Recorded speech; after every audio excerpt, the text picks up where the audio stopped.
welcome. Thank you. We're going to continue with our practice of loving kindness, compassion, forgiveness.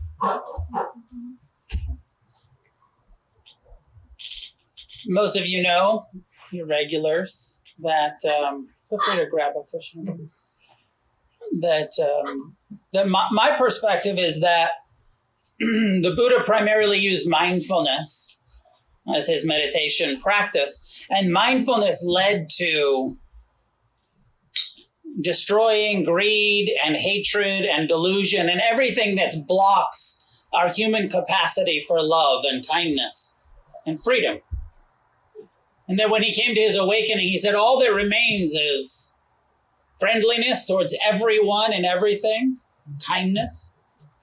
I no longer have hatred or resentment or judgment or fear of others because I care so deeply, compassion for all beings. And a sense of empathetic joy, appreciation, no more jealousy and envy and comparing mind, but a sense of appreciation and a balanced wisdom that we call equanimity, understanding that everything is happening based on the causes and conditions that precede it. And everyone has their own karma. Everyone's responsible for their own responses to what's happening in our lives and in this world. And my sense is that he thought, okay, I'll just teach everybody concentration meditations and mindfulness meditations, and they'll wake up and they'll have kindness and compassion and appreciation and equanimity, just as I have in his experience. And then at some point he realized, it doesn't work that quickly for some. Some people he gives one Dharma talk and they get enlightened. So the myth goes. And then others are practicing with him for decades. And they're saying, I'm becoming a little bit more mindful and a little bit more friendly. His chief student, his attendant, Ananda, who was with him for like 30 years, like almost the whole time, doesn't get enlightened, even though he's practicing diligently, till the very end. And maybe it's our karma, I don't know what it is, maybe, but that it's a process, our own process of healing, of awakening, of recovering. We're all on different timelines. Some people seem to progress pretty quickly. And some people start practicing and they get kind of a pink cloud effect.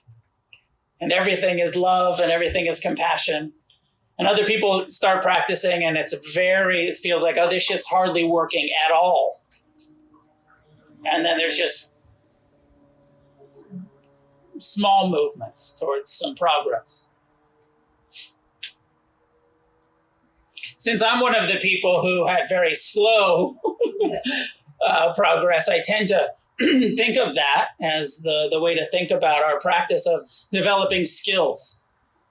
Rather than waiting for kindness to just become your natural response to life, or compassion to become your natural response, developing the skill, training our minds to be kind, even when they're not feeling kind, training our heart and our mind to become compassionate. About sometime into the Buddha's awakened,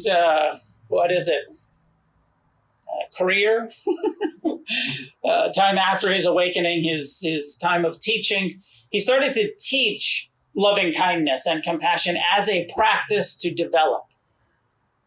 And so we're spending these weeks practicing, developing loving kindness, compassion, equanimity, appreciation. Last week we dove into forgiveness, and I asked you to practice forgiveness all week. Did you do it?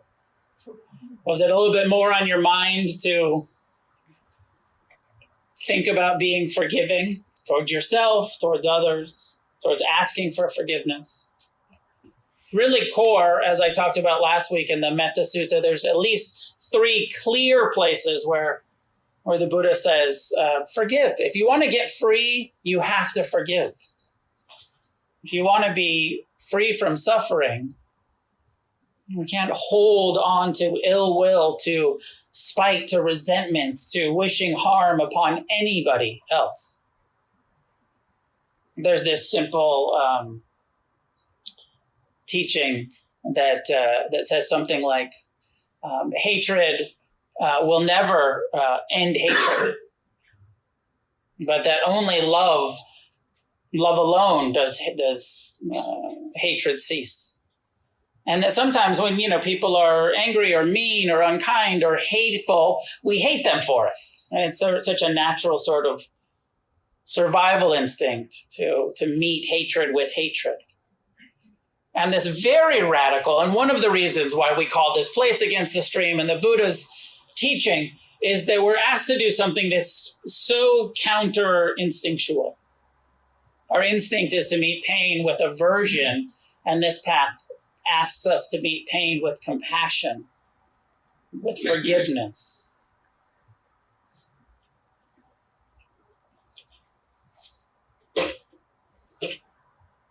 There's this word in Buddhism called citta, C-I-T-T-A, but it's pronounced like a C-H, citta. And sometimes it's translated as the mind, sometimes it's translated as the heart. In some of my writings, I do a slash and say the heart mind. This is a Buddhist perspective, Buddhist understanding that the heart and the mind are not separate. There's a duality that we like to create, that our mind is the problem and that the heart is goodness, that you have a good heart but a confused mind. From a Buddhist perspective, the mind and the heart are really the same thing. The mind gives rise to the emotions that we experience in this heart center, in the center channel of the body. There's this teaching from Anguttara Nikaya. I think that's the middle-length discourses translated by Gil Fronsdale that I like. He says, "Friends, I know nothing which is as unmanageable as an untamed heart." So you can heart mind. Nothing as unmanageable as an untamed, or you could think of untrained heart mind. The untamed heart is indeed unmanageable. This is the Buddha's words. "Friends, I know nothing which is as unmanageable, or which is as manageable as a tamed heart. The tamed heart is indeed manageable. Friends, I know nothing which tends towards loss as does an untamed heart, an untrained mind. Indeed, the untamed heart tends towards loss. Friends, I know nothing which tends towards growth as does a trained heart mind or tamed heart. The tamed heart tends towards growth. Friends, I know nothing which brings suffering as does an untamed, uncontrolled, unattended to, and unrestrained heart. Such a heart brings suffering. Such a mind brings suffering. Friends, I know nothing which brings joy as does a tamed, controlled, attended to, and restrained heart mind. Such a heart, mind, brings joy to us. And really what we're doing in meditation is we are training, we are taming our heart. I've gotten a bit of flack over the years for why against the stream? Aren't we supposed to go with the flow? There's that sort of flaky spiritual idea. Or even this, like, you've seen it on some yoga t-shirt, like follow your heart, follow your bliss. I was reading a thing from one of my teachers, really my teacher's teacher, Ajahn Sumedho, and it was a long time ago. He was being interviewed, and somebody asked him this question. He said, shouldn't we just follow our hearts? Isn't the heart good and trustworthy, and we should just follow it? And he, understandingly, not. Your untrained heart got you into all of this trouble, all of the suffering that you've experienced. heart-mind has created. Your heart-mind's dysfunctional craving, aversion, self-centeredness is the cause of suffering. And that what we're doing in meditation and renunciation and what the Buddhist path teaches us is how to train it to be more friendly, more forgiving, more compassionate, more wise.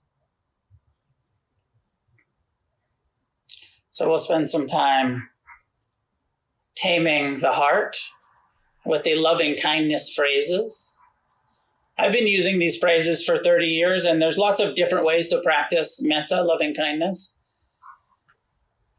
But I tend to go back to these 3 simple phrases that I was taught 30 years ago, and they are simply saying to ourselves and then to others, may I be happy, or may you be happy.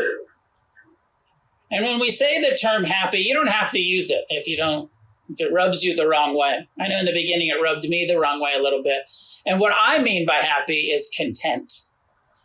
I don't mean like happy having a good time all of the time or having pleasure all of the time. I mean the happiness that can coexist with pain, with difficulty, with loss, with sorrow, with challenges. May I be content. May I be, and the second phrase, which really is the clearest phrase from the Buddha, which is, may I be at ease.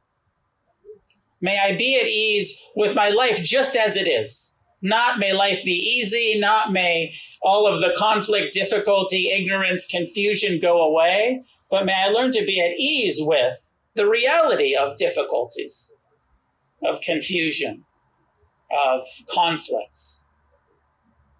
May I be at ease with life as it is, the reality that we live in. And may I be free from suffering. Freedom from suffering does not mean freedom from pain, does not mean freedom from emotions, does not mean freedom from impermanence. It means learning how to meet impermanence with wisdom, understanding, acceptance. It means learning how to meet pain with compassion, with friendliness, with acceptance. It means learning how to meet pleasure with non-attached appreciation, the core ways we create suffering. So we're training the mind, taming the heart mind by inclining it towards compassion and ease and happiness. And again, it's a training, it's a taming. You don't have to mean it. You don't have to feel it. I don't know what the best analogy is, like trying to tame a lion or something. I think of taming like a wild animal, or it's not like they're just going to obey you the first time you say, hey, stop it, be kind, be loving. They're going to yell at you for a while and roar, and sometimes meditation is like that. You turn towards your own heart and mind and say, may I be happy? And your mind says, go fuck yourself. And that's just part of the internal response. And then you say it again, and you keep saying it because it's a training, it's a taming, it's a practice. Eventually, my experience has been, I think most people who've meditated in this way, you start to mean it, you start to feel it, you start to appreciate it. And again, I have my own set of conditions that I was up against as I started meditating. Some of you start loving kindness practice and you love it. And you say it and you mean it and you feel it and you don't tell yourself to go fuck yourself. And that's good. I'm glad that some of you don't have such difficult minds, hearts.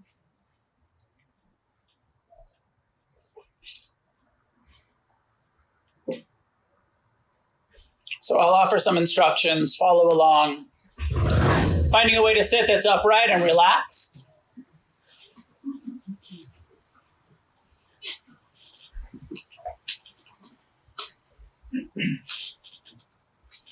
As we turn towards the taming, the training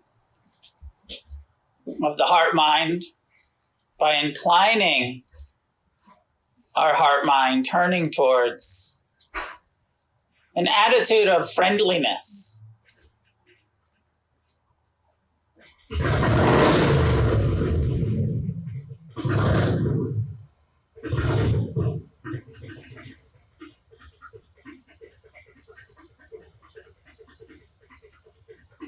Begin, rather than with yourself, with each other. Everybody here wishing for the happiness of the people sitting next to you, in front of you and behind you. Send some loving kindness out the window to Patrick starting his motorcycle.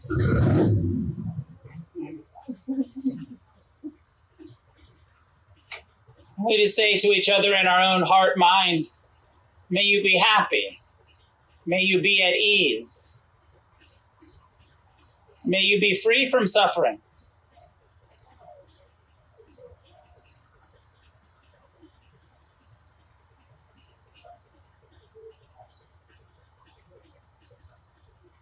Over and over, these three simple statements as the core training, taming. May you be happy. May you be at ease. May you be free from suffering.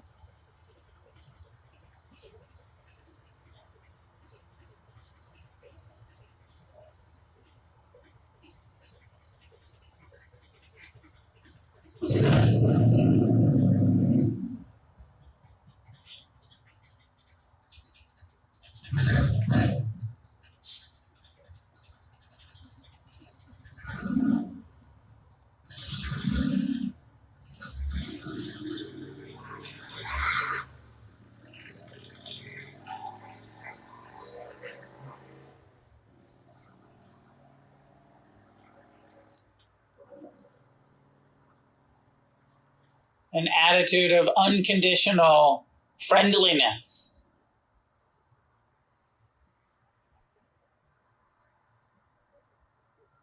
Friendship with each other. That understands we all have our suffering. And we wish each other well. May you be free. May you do what needs to be done to end the suffering in your heart, in your mind.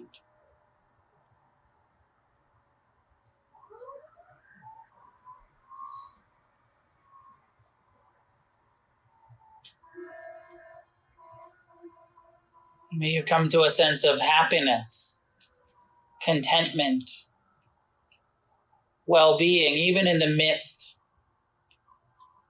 of the difficulties that you will surely face.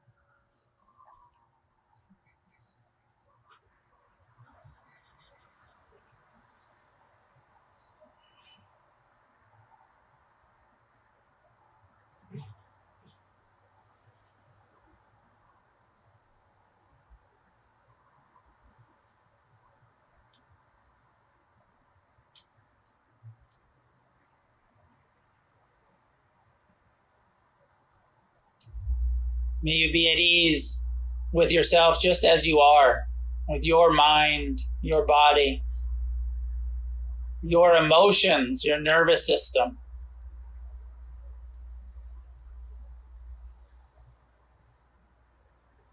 May you learn to be at ease, sending this wish, not to yourself right now, but to each other.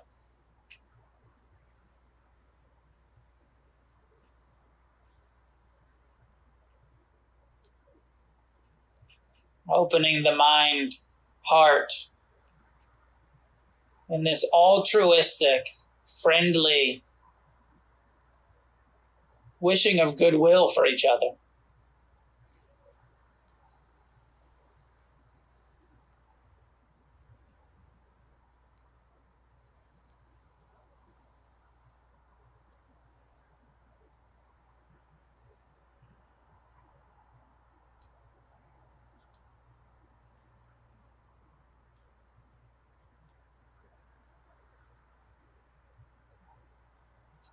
And if there's anybody here that you have some difficulties with, resentment towards, say to them in your heart mind, I forgive you as much as I can in this moment.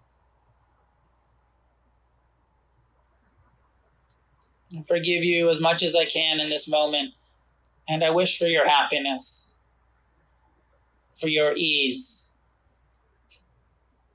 for your well-being.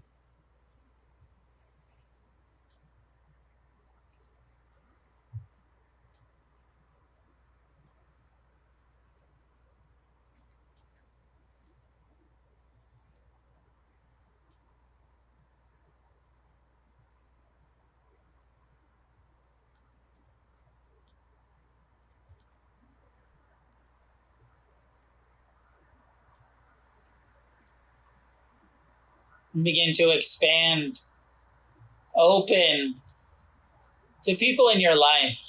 Invite in to your heart, mind, friends, families,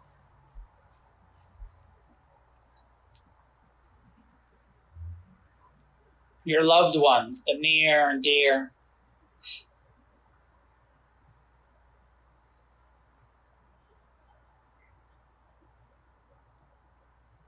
And share these phrases with each person that comes to mind. May you be happy. May you be at ease. May you be free from suffering.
Imagine all of the people that you know and care for assembled in a large space. It can be outdoors, or a large field, or a large room.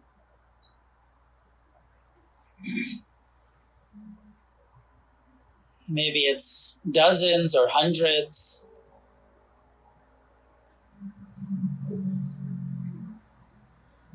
Extending loving kindness to all of them, wishing for their freedom from suffering, their ease, their happiness.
opening further to include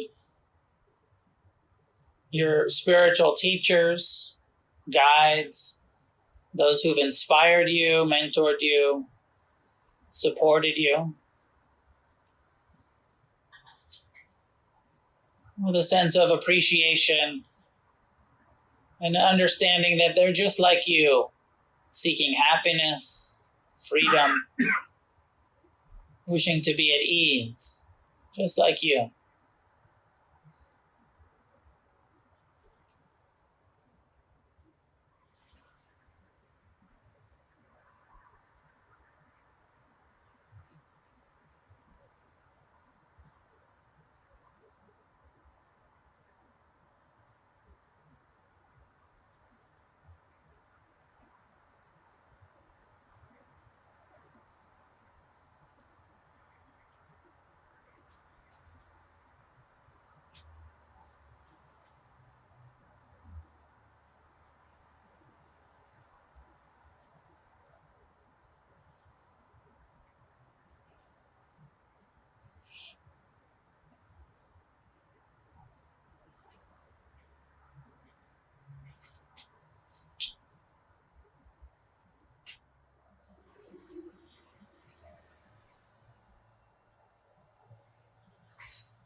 Expanding further, as we did last week, to think of the difficult people in your life, the difficult people in this world that we judge, that we fear, that we resent.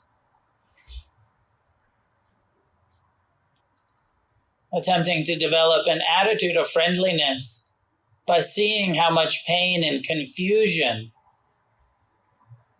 our difficult people are.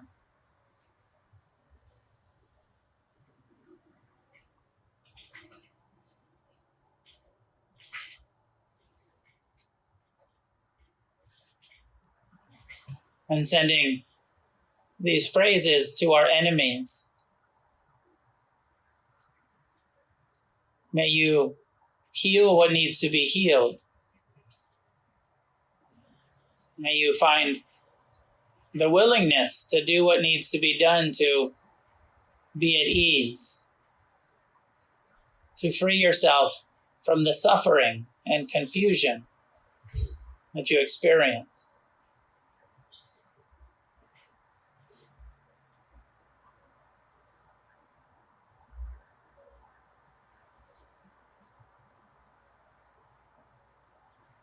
You can add the forgiveness phrases.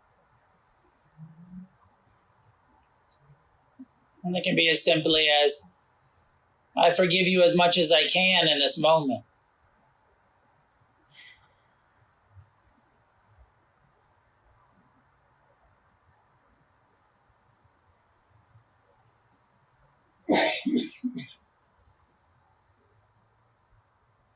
You can say, I see your pain, I see your confusion.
May you be happy.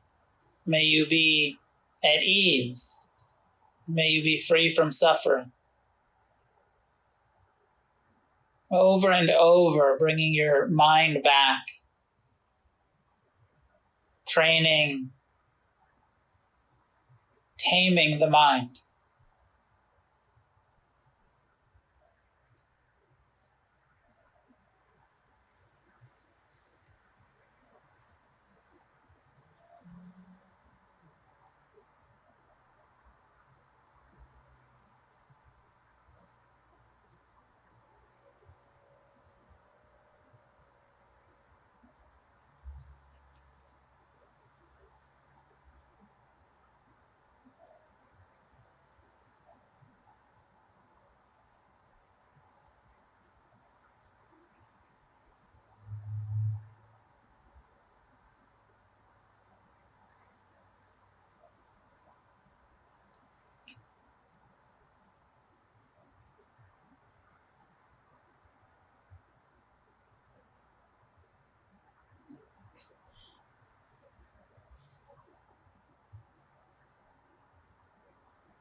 Opening to the possibility of forgiveness.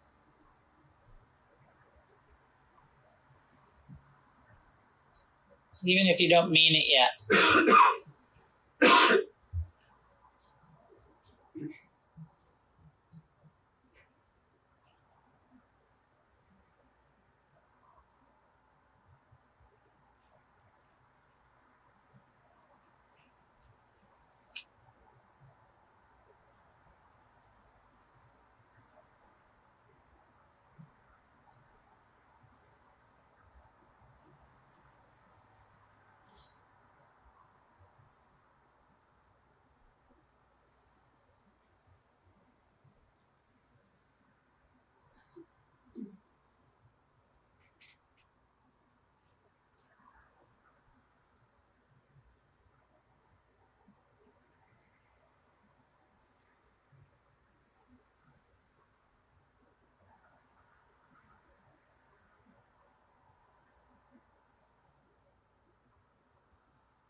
Each time our mind wanders off into a story, just come back to the phrases. May you be happy. May you be at ease. May you be free. This is how we tame the heart.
Bring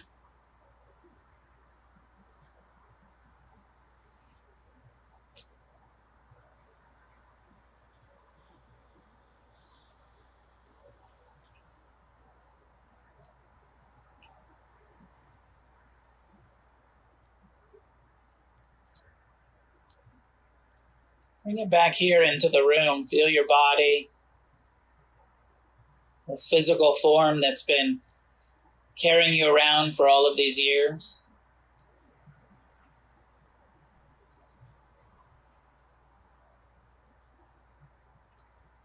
Send loving kindness. Fill your body with loving kindness. Maybe it's appreciation, gratitude,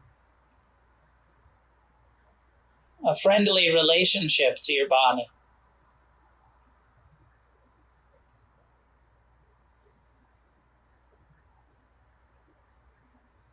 May this body experience ease. May I be at ease in this body.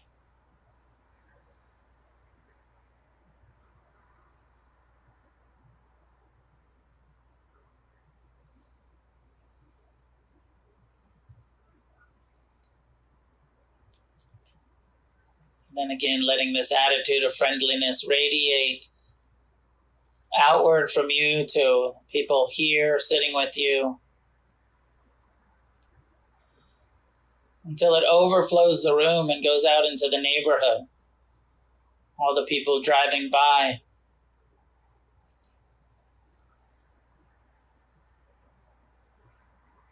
Extending loving kindness to this immediate surroundings throughout Venice and Sabrina and Mar Vista, Santa Monica.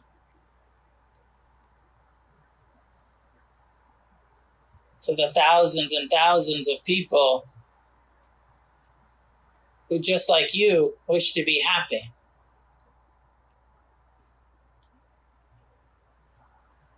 Wish to be at ease. Wish to be free from suffering. This interconnectedness, this thing we all share.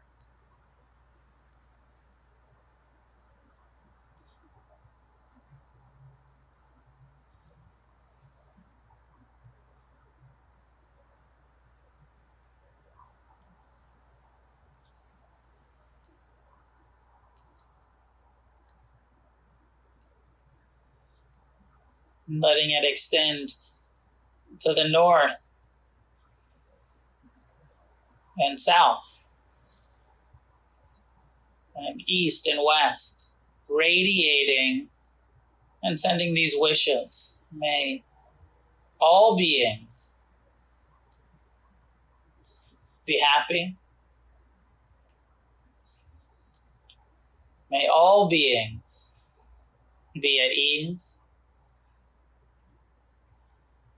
May all beings be free from suffering.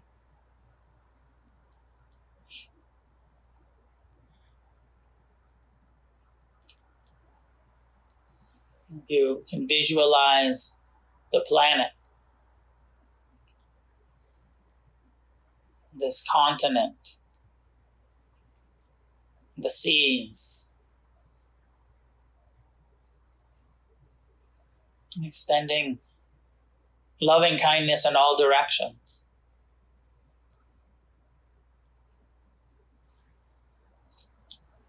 To those near and far away, those being born and those dying, the wealthy and the poor,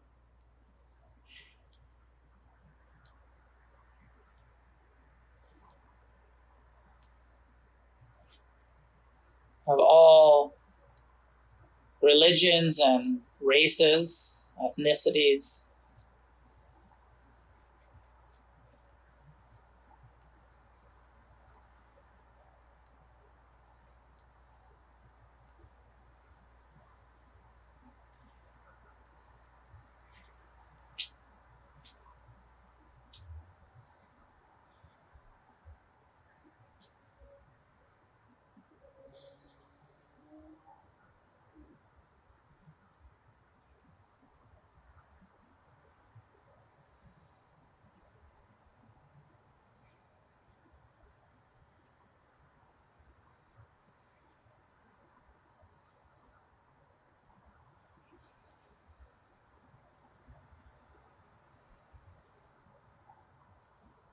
radiating kindness over the entire world,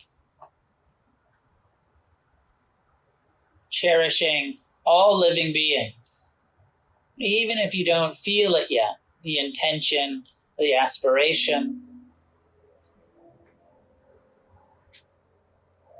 May all beings be at ease.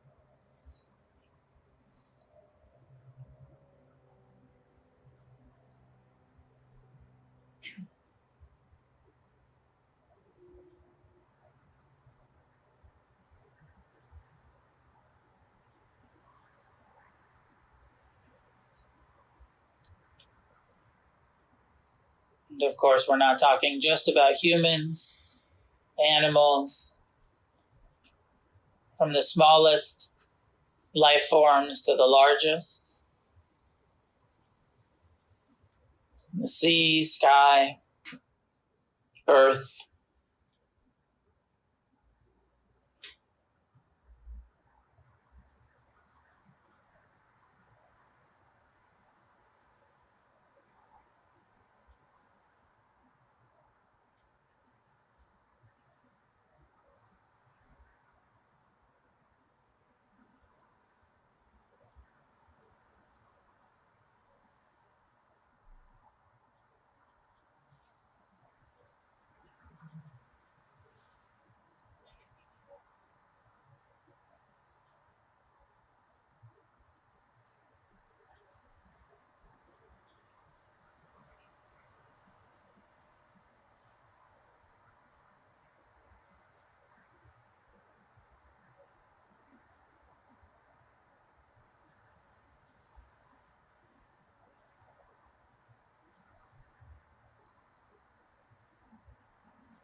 It is said that the Buddha taught we could search all realms of existence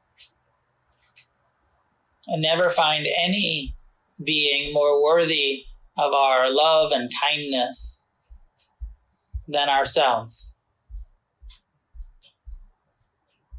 So as you send loving kindness over the world, include yourself as part of the interconnected web of existence. Remember your worthiness for your own love, your own forgiveness, your own kindness.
And then let go of the phrases and just rest. Let go of the effort. Just rest in kind awareness, friendliness, acceptance of your mind just as it is, as much as you can.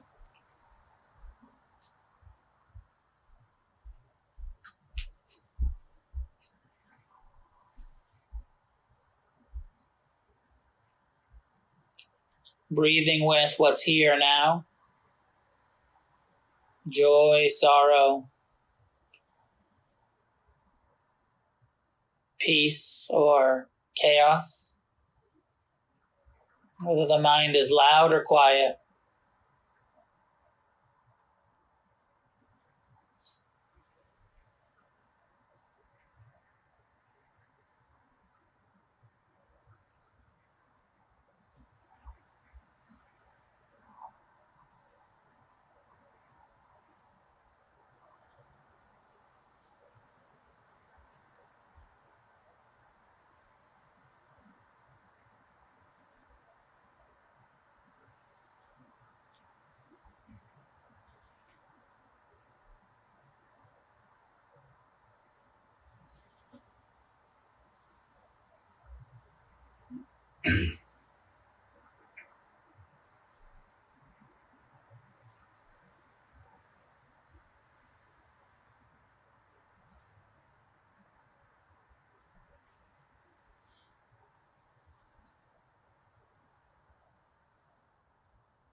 I'll take some questions in a moment, but a couple of things that I think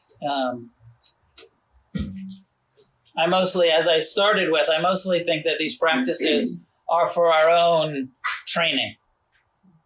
You do this for you, to create your own mind, heart, ability to skillfully respond to life, to the people around you, the strangers, your enemies. That primarily this is a practice for one's own well-being. often we kind of say, oh, I'm sending all of this loving kindness to other people. Do they feel it? Does it affect others? I don't know. Maybe some people believe that it does. My sense is that the practical way that it affects others is that we become more kind.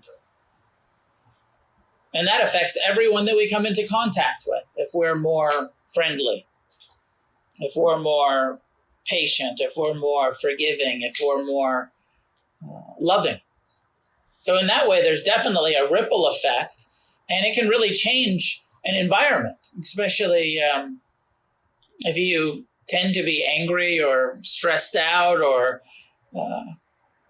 unkind, and you bringing that energy into every room that you enter and every relationship. And so as you do this work and you become more and more relaxed and at ease and friendly and patient and free, and that way it's really an offering to others, for yourself for sure, and then also people notice it.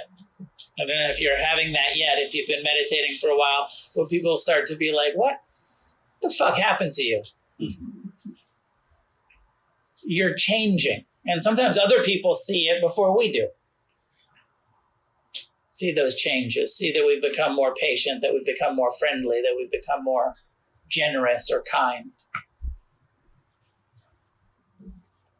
And you will notice, my sense is, that as we do this practice, two things happen. One is that negative attitudes decrease. Afflictive emotions decrease. And understanding that they're not that personal increases. I don't think most of you know that so I started with that perspective that the Buddha did all of this mindfulness, and he woke up and he said, no more greed, hatred, and delusion. Now just love and compassion and kindness. But it didn't get rid of his afflictive emotions. He referred to that part of his mind as Mara. He says, now I have compassion for all living beings, but I still get these inner attacks. My mind still attacks. But now I see it more clearly and understand how impersonal that part of the human condition is. And we have the ability to meet our own minds. Because even that thing about tamed, it sounds like your mind's going to be completely docile. It's going to be, your heart is going to be completely trained. A big part, I believe, of what gets trained is our perspective. How we relate to our emotions, to our thoughts, to each other. Not that meditation becomes a lobotomy. I don't think it works that way. Just get rid of it.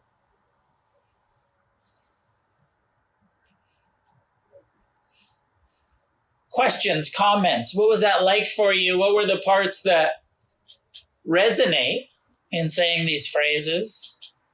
What were the parts that were challenging? Does it make sense? What are your thoughts about loving kindness? We did the full shebang tonight, all around the world.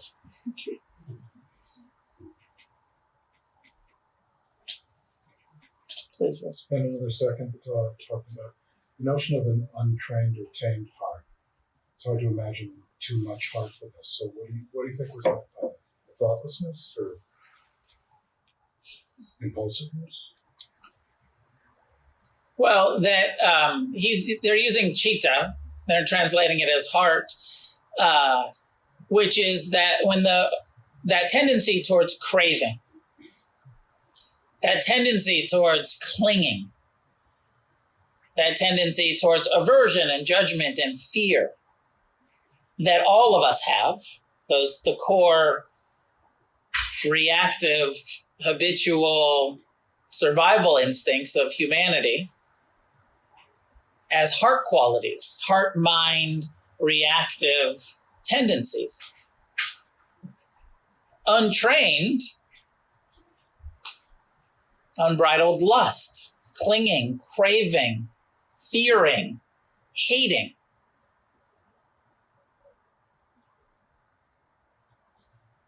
Do you feel like your heart hates sometimes? Or is that always your mind? And this is why it's the same word. Because there is this tendency to be like, whoa, no, my heart is love. But my mind gets really pissed off sometimes. And the Buddha is saying, same thing. That thing that gets pissed off and that thing that loves is the same thing in the human experience. Whether you call it your mind or you call it your heart. You ever be so angry at somebody that you feel like a burning in your chest? I have. Where you like just somatically, you just feel it in your body. And same, so in love that you just, fully feel it in your body. And we call that heart. But, we're psychological beings. The mind is pulling the strings most of the time. So we can translate it either way. Does that make sense? So, train it. It becomes more trustworthy.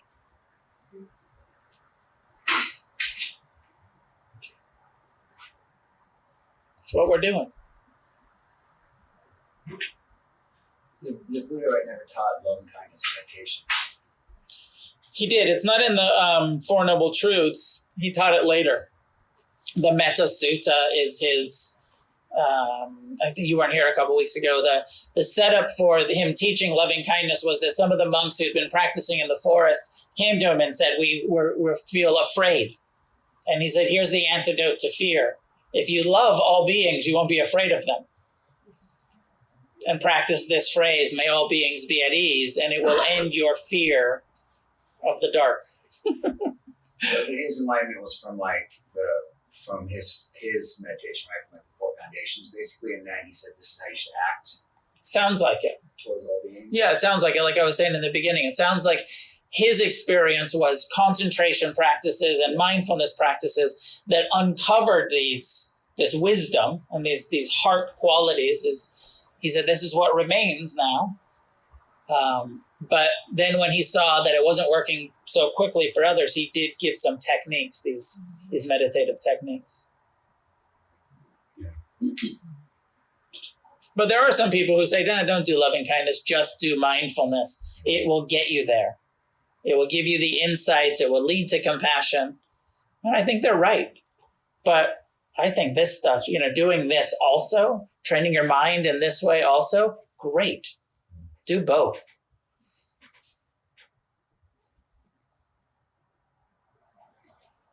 Isn't it a balance? Wisdom and compassion. We do have too much wisdom. I mean, that was true for me. I had too much, not wisdom, but too much of that ardent, concentrated practice, and I was just hateful at myself, super critical, and not until I kind of, broke down and started actually practicing some of this loving kindness practice, did I start to kind of feel a little bit of balance. Yeah. And I still kind of feel those two wings. Yeah, it makes sense. I have similar experience in what Jason's saying is that sometimes we're just going for wisdom. We can get a little uptight and rigid about it. And this is that encouragement to be gentle, be friendly, do both, get that balance. Or develop the compassion, the kindness, the love, as well as the insight. Because there's people that are too imbalanced on everything is love and follow your heart, man. But they're delusional, right? They don't have the wisdom to see clearly the truth of impermanence and how much suffering there actually is. It's not all love. There's lots of sorrow that needs to be responded to with compassion. So I like that. Yeah, the image that Jason was using is the somebody said, I think it's a Tibetan Buddhist image that says the liberation is a bird with two wings, the wing of compassion and the wing of wisdom. Mindfulness leads to the wisdom, and then these practices lead to the compassion.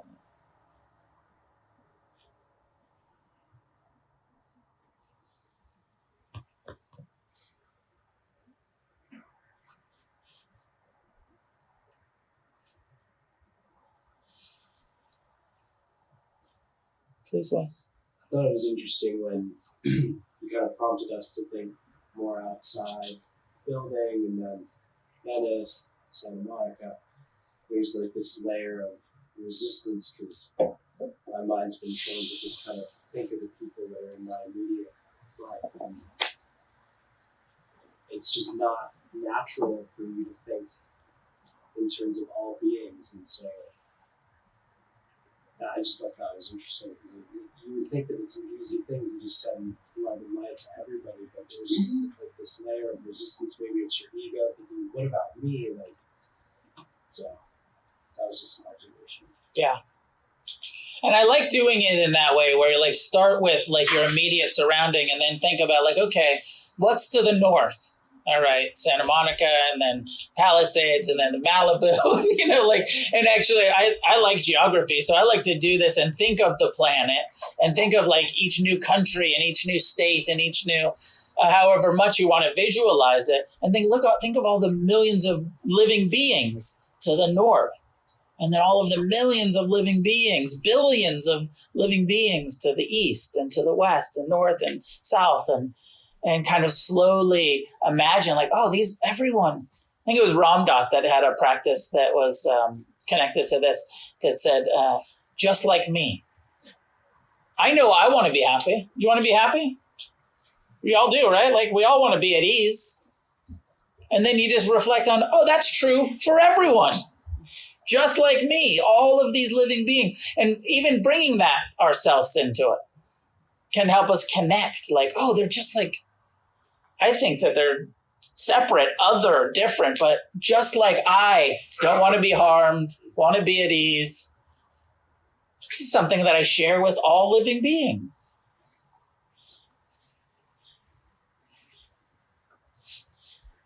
It can get tricky if you don't know geography that well.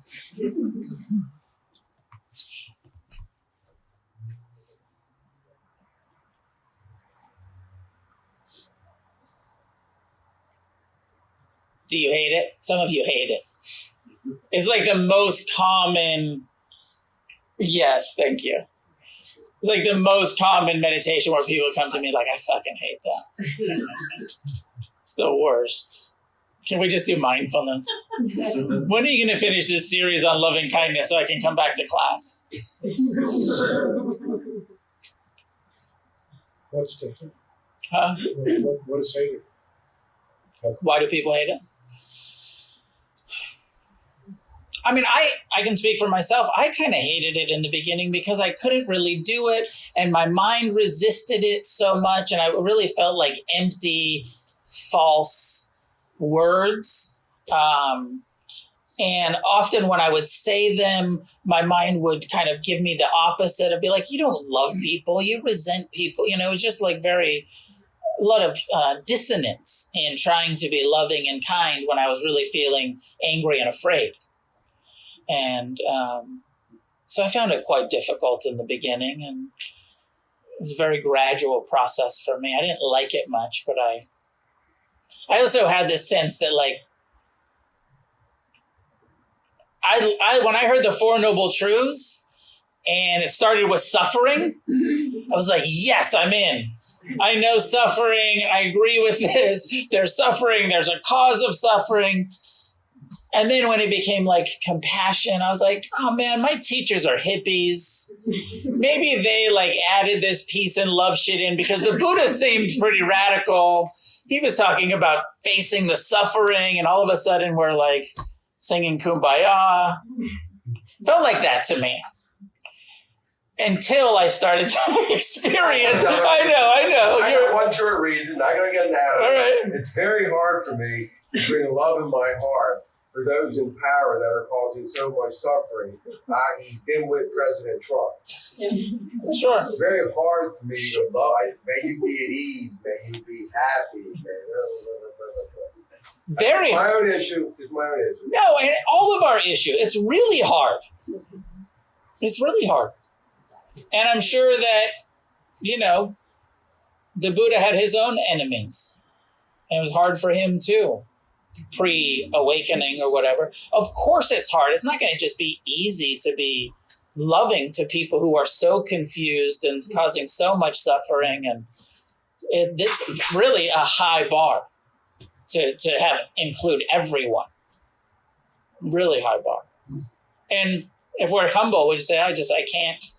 In the Metta Sutta, it says, cherish all living beings the way that the ideal parent would cherish her only children. It feels just like it's impossible. Like I'm supposed to love Trump the way I love my kids. I can't do that. But I'm going to try. I'm going to keep that as an aspiration, as an intention for strangers on the street and for people that are political, archetypal monsters. I'm going to try. Please. I don't think it's, I don't know.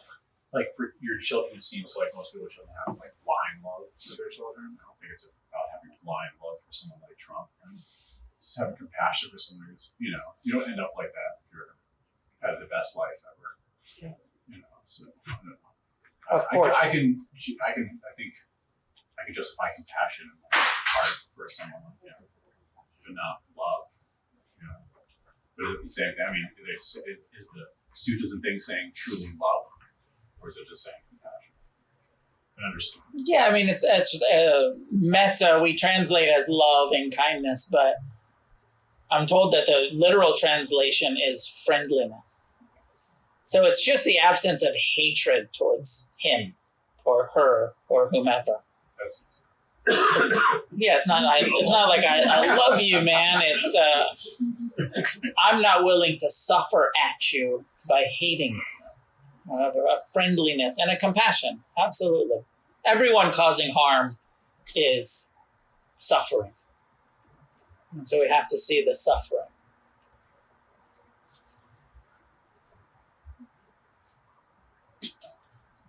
Isn't that what Mary Williamson was saying about politics? I don't know. Is it? I think so. I haven't been following. The politics of love. And they ousted her. Of course. Yeah. Shamed her. I didn't follow it.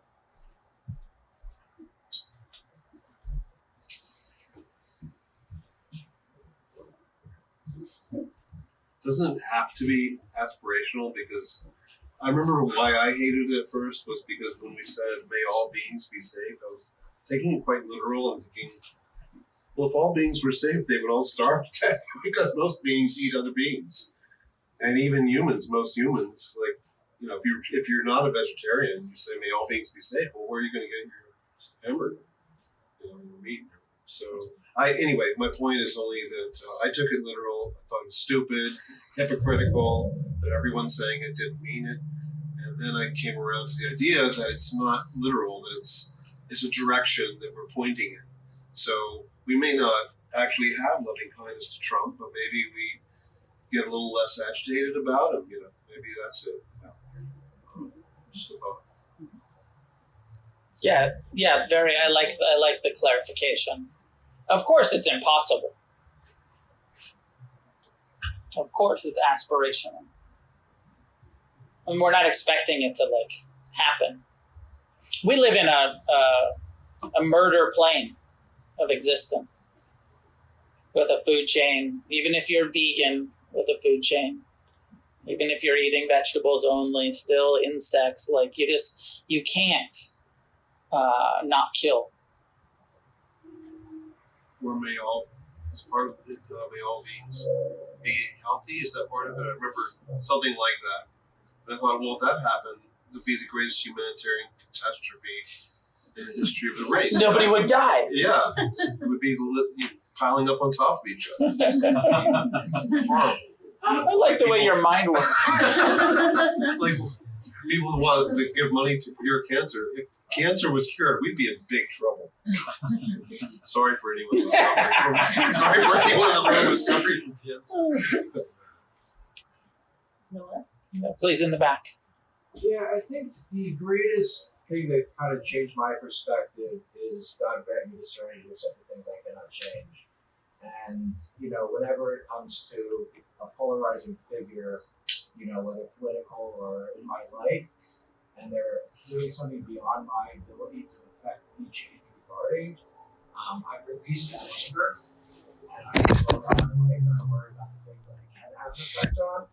And, you know, that has brought me love in my life, whether it's not directed exactly towards a given individual, at least it's given me a greater level of contentment. And so to sit here angry and bitching all the time about a guy who you can't do anything about, you know, it just doesn't really accomplish anything for me. To move forward and to try to affect change in my life in a positive fashion, that's the love that I have for myself. Yeah. I love that prayer too.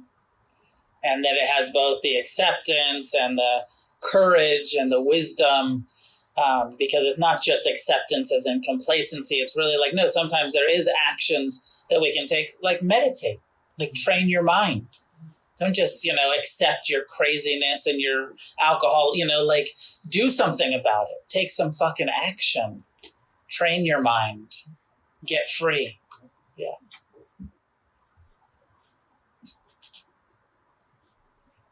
All right, I'm done if you're done. Was there a couple more? Yeah, in the back. I was going to say, Yeah, please. As far as meditation, and then if you want this embodied, then you know already that everybody is one. So this Trump entity is also a part of you.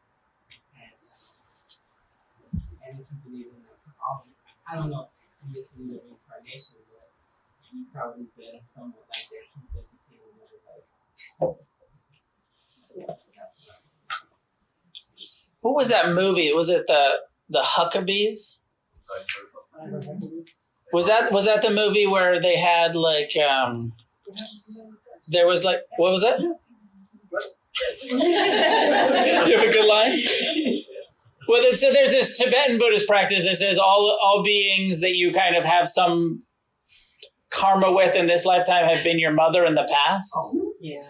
And so, like, it's a good practice to visualize yourself breastfeeding on Donald Trump's teat. Is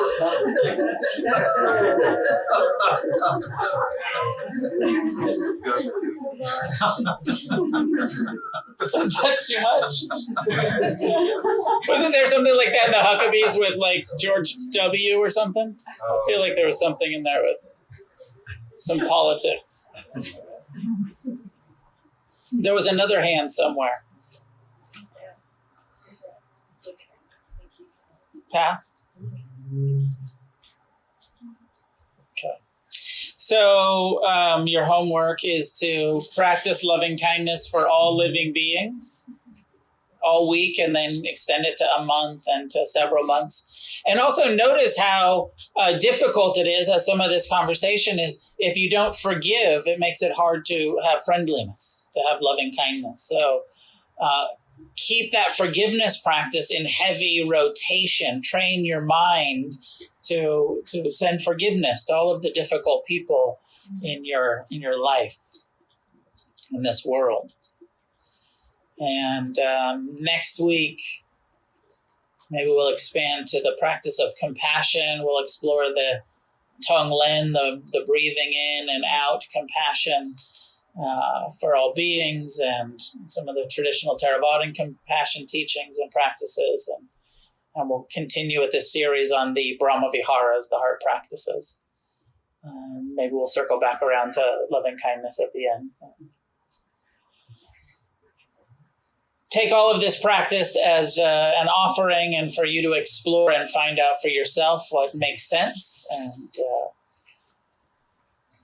may any goodness that comes from our shared practice be offered outward in all directions to all living beings.